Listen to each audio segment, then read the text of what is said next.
Bismillahirrahmanirrahim. Assalamualaikum warahmatullahi wabarakatuh.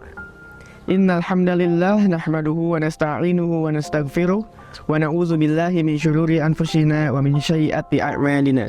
May yahdihillahu fala mudhillalah wa may yudlilhu fala hadiyalah. Alhamdulillah, pada kesempatan kali ini saya bersama Ustadz Ramdan Priyatna sebagai Kepala Sekolah SDI Tembah Teranu dan sekaligus orang tua dari saya akan berbincang mengenai pendidikan. Ustadz, boleh minta waktu sejenak? Boleh untuk berbincang? Mangga. Saya ada beberapa pertanyaan. Di antaranya yang pertama yaitu ada sebuah ungkapan, manusia merupakan makhluk pendidikan. Bisa dijelaskan maksudnya bagaimana? Betul, saya juga sering mendengar ungkapan seperti itu, bahwa manusia itu merupakan makhluk pendidikan. Betul sekali, karena memang manusia itu tidak akan bisa melakukan berbagai macam hal dengan piawai, dengan lancar apabila tidak mendapatkan bimbingan dan pendidikan. Baik pendidikan itu direncanakan ataupun tidak. Contohnya, kalau kita hidup di Sunda, maka secara otomatis itu bisa berbahasa Sunda. Pasti, kenapa? Karena dia bertemu dengan orang-orang yang berbicara bahasa Sunda, bahkan mungkin orang tuanya juga. Seperti Ananda Akyas ini bisa berbahasa Sunda karena memang hasil dari pendidikan, baik itu disengaja maupun tidak.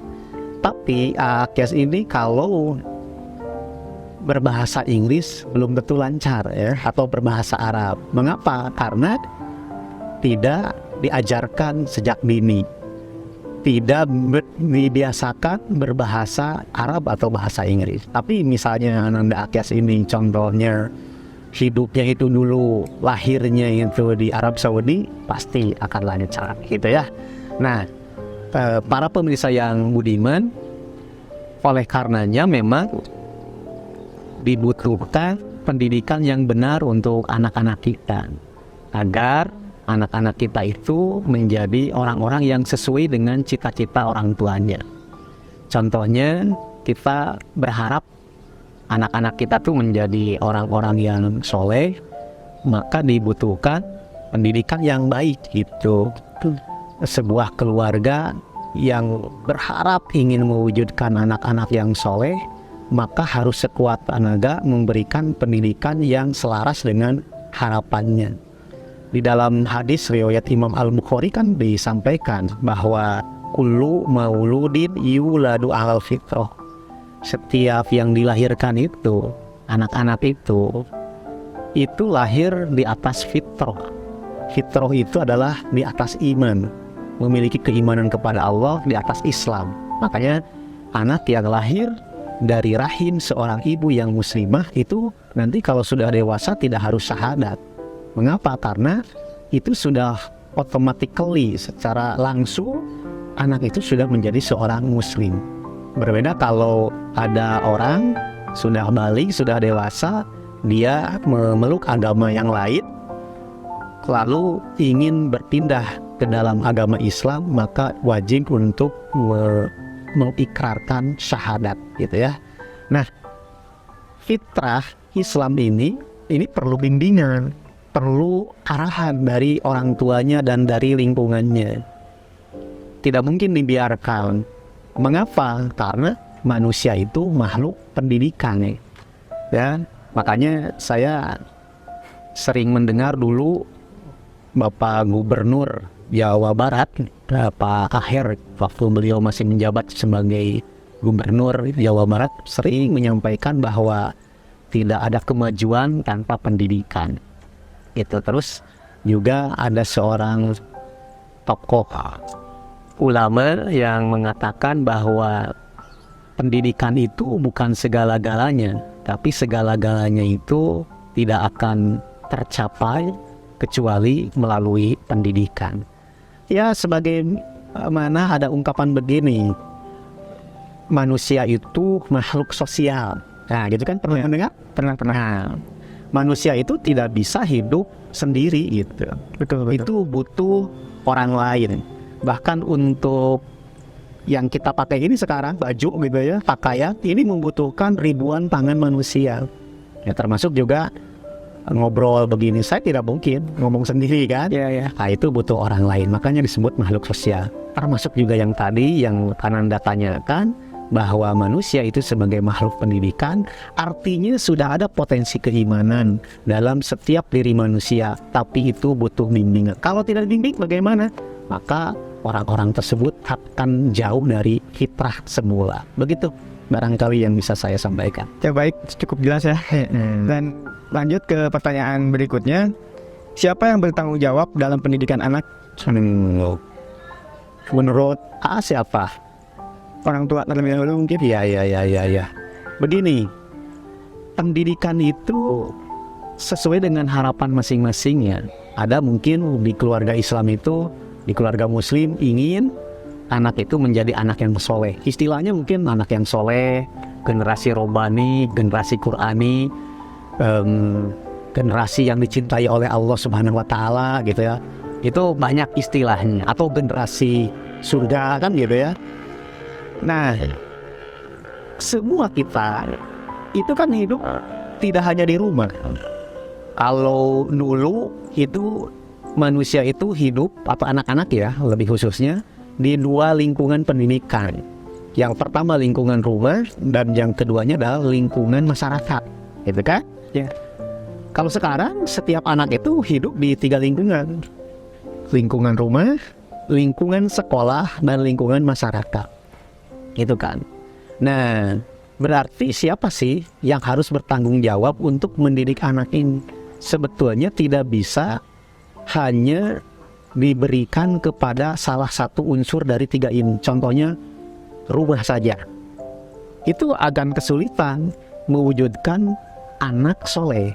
Mengapa? Karena apabila pendidikan di dalam rumah tidak selaras dengan pendidikan di luar rumah, yang tadi misalnya sekolah dan masyarakat, maka untuk mewujudkan anak yang soleh itu penuh tantangan. Begitu. Contoh hal yang kecil, kita menginginkan anak-anak kita tuh kalau makan pakai adab makan ala Rasulullah, pakai tangan kanan, baca bismillah, tidak berdiri, duduk gitu kan, bersyukur kepada Allah. Di rumah diajarkan itu. Tapi ketika anak itu dia hidup di sekolah dengan teman-temannya, melihat guru-gurunya itu kalau makan pakai tangan kiri, tidak baca bismillah sambil berdiri. Setelah itu lihat di masyarakat tukang parkir, ya tukang bangunan dan sebagainya, ternyata makan dan minumnya seenaknya saja. Bahkan ada yang sambil jalan-jalan. Nah, ini kan tantangan besar untuk rumah tangga. Oleh karenanya sebetulnya tanggung jawab pendidikan itu ada di tiga pundak ini. Di rumah harus Islami, di sekolah usahakan cari sekolah yang Islami, dan di lingkungan masyarakat kalau kita itu punya rumah harus di lingkungan yang orang-orangnya itu bisa mendukung harapan kita mewujudkan anak-anak yang soleh.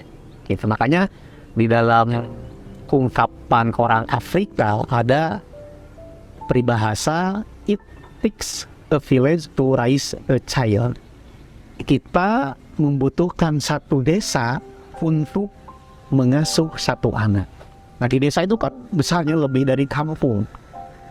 Di desa itu ada guru, ada orang tua, ada masyarakat secara umum.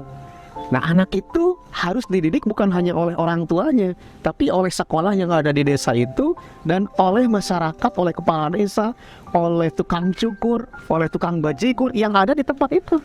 Insya Allah ketika anak pulang ke rumah itu ya mereka akan selaras dengan apa yang kita harapkan. Mengapa? Karena memang bersinergi, selaras antara apa yang ia lihat di rumah, apa yang ia lihat di sekolah, dan apa yang ia lihat di masyarakat. Karena bagi anak-anak itu kan ia memiliki saraf cermin, atau dalam istilah neuroscience-nya itu mirror neuron. Nah, saraf cermin artinya apa? Anak akan meniru apa yang ia lihat dari kesehariannya. Di rumah itu meniru orang tuanya. Di sekolah meniru teman-teman dan guru-gurunya. Di masyarakat meniru dia lihat dari teman-temannya, dari lingkungannya. Makanya sering para pendidik, para ahli parenting mengatakan children see, children do. Anak melihat maka anak melakukan. Anak mendengar maka anak akan mengungkapkan. Seperti itu. Jadi di rumah, sekolah, dan masyarakat itu harus selaras ya? Harus sama. Itu pun belum tentu anak itu sesuai dengan harapan kita, apalagi tidak selaras. Ya, belum tentu. Misal ya, zaman Nabi Nuh, itu kan Nabi Nuh ya sendiri sudah menjadi teladan kebaikan. Iya. Tapi dia mendapati orang tuanya yang sebelah lagi, ibunya itu durhaka kepada Allah. Masyarakatnya pun itu mencemooh Nabi Nuh. Ya akhirnya yang namanya Kan'an, dia sulit untuk menjadi orang yang soleh. Walaupun Nabi Nuh sendiri sangat berharap anaknya menjadi orang yang soleh. Begitu. Terakhir nih Ustadz, ada satu pertanyaan lagi, bagaimana boleh? Mana silahkan. Ya, ini ada satu pertanyaan lagi. Bagaimana kaitan dengan Al-Quran surat At-Tahrim ayat 6? A'udzubillahi minasyaitonirrajim. Ya ayyuhalladzina amanu qu anfusakum wa ahlikum naro. Itu bagaimana Ustaz? Iya. Ini merupakan ayat yang berbicara tentang pendidikan. Tadi mungkin akan berkaitan dengan pertanyaan yang pertama, bahwa siapa penanggung jawab pendidikan. Pada dasarnya harusnya 3 tadi ya, yang disebut oleh Bapak Pendidikan Nasional kita Ki Hajar Dewantara sebagai Tri Pusat Pendidikan. Lingkungan rumah, lingkungan sekolah, dan lingkungan masyarakat. Tapi lingkungan sekolah dan lingkungan masyarakat itu kan orang lain. Ya betul. Kita tidak bisa menuntut misalnya guru-guru ini harus begini. Kalau memberikan saran mungkin, tapi kalau pokoknya mah anak saya harus jadi soleh melalui Anda, saya hanya memberikan bayaran SPP saja, itu kan nggak mungkin. Ya betul. Apalagi masyarakat, ada preman contohnya ya, makannya seenaknya, ngomongnya kasar, terus juga porno gitu ya. Lalu kita tuh memberikan saran, kritik bisa, tetapi apakah bisa kita tuh setiap preman yang ada di Jawa Barat ini, bahkan di Indonesia, kita omongin seperti itu? Kan nggak mungkin juga. Oleh karenanya ada penanggung jawab utama pendidikan, dan itu adalah rumah. Ada seorang konselor keluarga namanya John Gray. Beliau mengatakan bahwa masalah anak-anak itu berasal dari rumah dan bisa diselesaikan di rumah. Makanya ada istilah broken home, anak yang tidak betah diam di rumah. Ya, itu karena urusan rumah, kan bisa diselesaikan di rumah juga. Artinya apa? Ada penanggung jawab utama pendidikan, dan itu tiada lain adalah orang tua. Dalam hal ini adalah ayah. Sebagaimana disampaikan dalam Al-Quran surat At-Tahrim, surat ke-66 ayat ke-6 yang tadi dibacakan oleh Ananda. Ya ayyuhalladzina amanu, wahai orang-orang yang beriman, anfusakum wa ahlikum nar. Jagalah dirimu wahai ayah. Jadi hitop ayat ini adalah kepada ayah, bukan orang tua, ayah dan ibu, tapi kepada ayah. Kamu sebagai ayah itu harus menjaga diri. Wa ahlikum naro, dan anggota keluargamu. Siapa anggota keluarga di rumah? Yaitu istri dan anak-anak. Naro, dari api neraka. Artinya apa? Satu, penanggung jawab terbesar pendidikan itu adalah ayah. Yang kedua, bahwa di sini ada visi terbesar pendidikan. Apa? Yaitu bagaimana memastikan kita dan anggota keluarga kita itu menjadi penghuni surganya Allah Subhanahu wa Ta'ala dan terjauh dari api neraka. Karena memang dalam Al-Quran ini, ayat ini, surat At-Tahrim ayat ke-6 itu, kita harus menjauhkan diri dari api neraka. Jadi ada tugas berat, tapi ada tugas terberat. Tugas berat itu adalah sandang, pangan, papan. Apalagi sekarang, luar biasa untuk bekerja dan mengais rezeki itu bukan hal yang mudah. Itu tugas berat orang tua. tapi bukan tugas terberat. Tugas terberat kita semuanya sebagai ayah itu adalah memastikan anak-anak kita, keluarga kita, istri kita menjadi ahli surga, penghuni surga, dan terjauh dari api neraka. Ananda tahu bahwa nenek moyang kita, Nabi Adam alaihissalam dan istrinya itu berasal dari surga. Dan insya Allah beliau-beliau ini, ya, nenek moyang kita itu akan kembali ke surga. Nah, dengan demikian kita tarik, ya, bahwa kita pun aslinya itu adalah penghuni surga. Kalau kita nanti pulang, dan pasti kita itu akan pulang, itu ke akhirat, jangan sampai salah arah pulang.